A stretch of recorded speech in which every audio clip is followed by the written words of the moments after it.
नमस्कार दोस्तों, we have to ask politicians this question and check all around अस।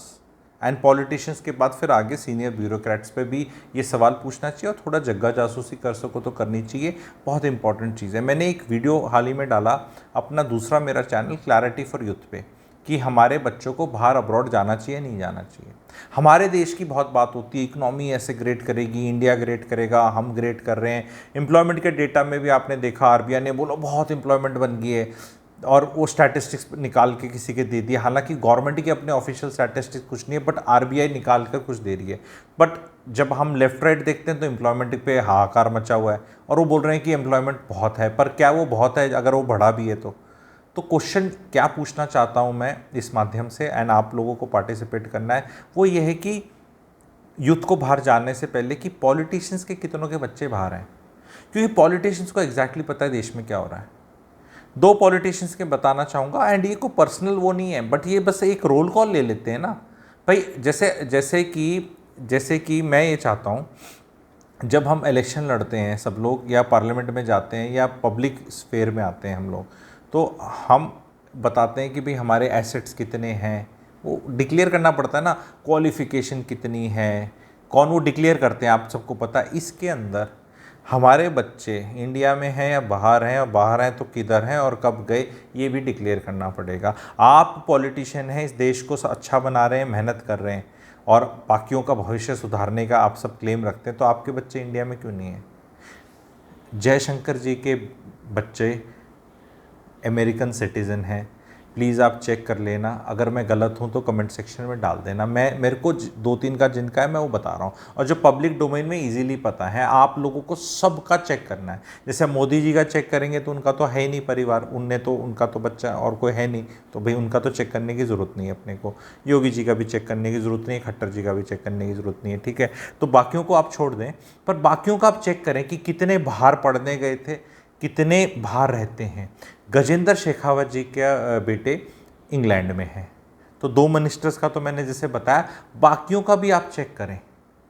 और bureaucrats जो होते हैं, आईएएस ऑफिसर्स या और उसके इक्विवेलेंट वाले जो होते हैं सबके, उनको भी आप चेक करें। और कोई डेटा और सर्वे होना चाहिए इसमें।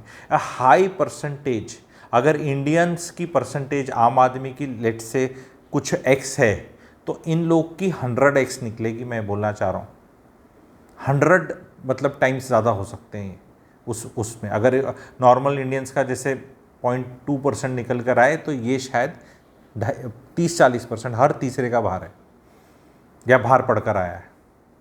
तो अब इंडिया में, अब ये अगर ट्रुथ है, और मैं इसको किस लिए कह रहा हूँ, मैं इसको क्यों बता रहा हूँ ये बात मैं आपको, क्योंकि at some point of time government है, ब्यूरोक्रेट्स हैं, पॉलिटिशियंस हैं, इवन अपोजिशन पार्टी वालों को भी इंक्लूड करने को बोल रहा हूँ मैं इसमें।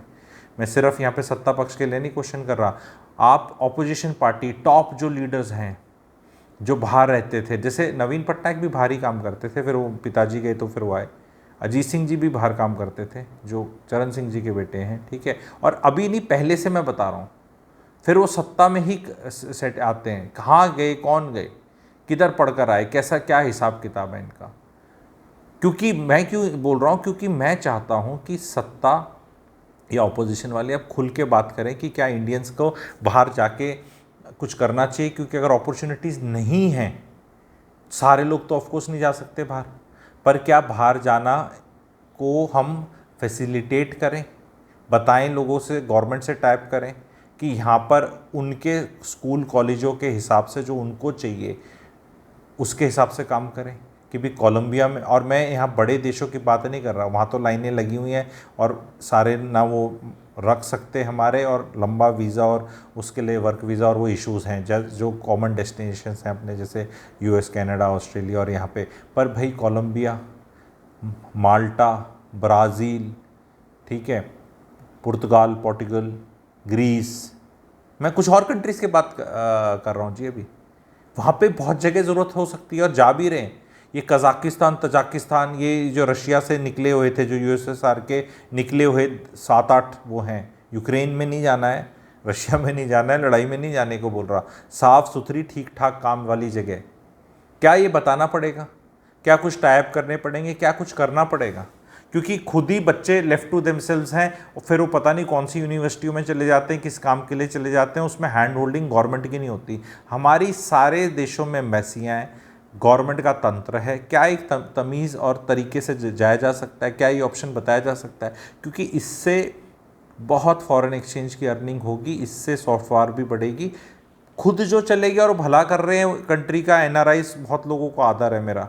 मैं एक चीज़ और इस वीडियो से अपील करना चाहूँगा, अगर हमारे एनआरआई भाई मुझे कोई सुन रहा है यहाँ पे, तो मुझे कनेक्ट कर सकता है वो और बता सकता है कि कौन से देश का है वो।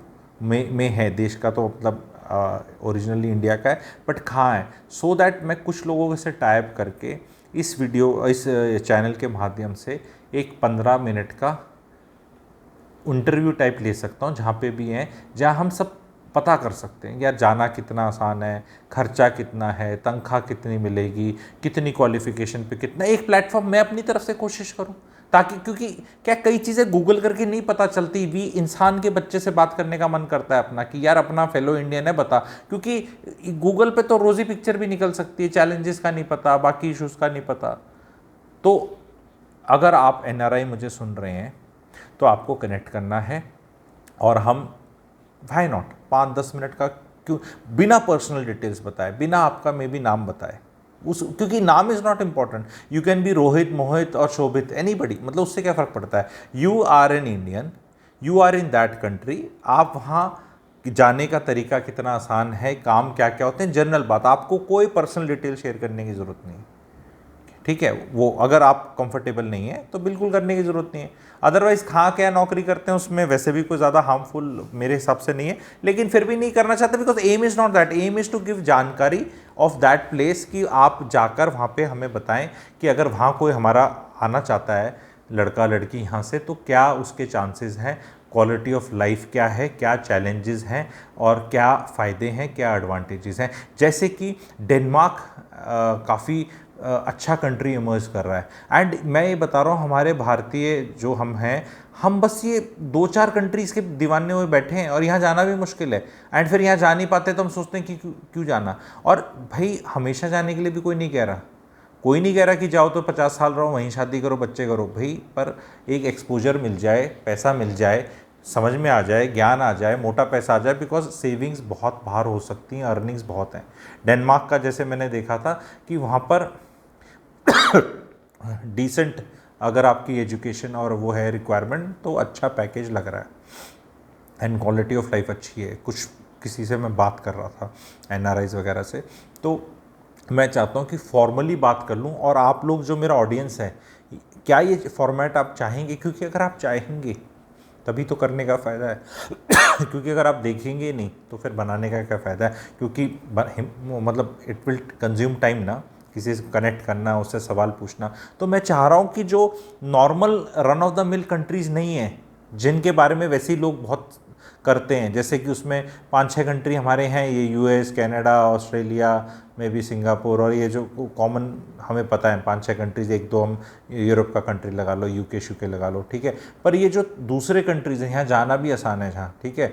तो यहाँ क्या हो रहा है, अगर इसके बारे में जानना चाहेंगे तो प्लीज़ कमेंट सेक्शन में आप लोग लिखिएगा। Thank you very much.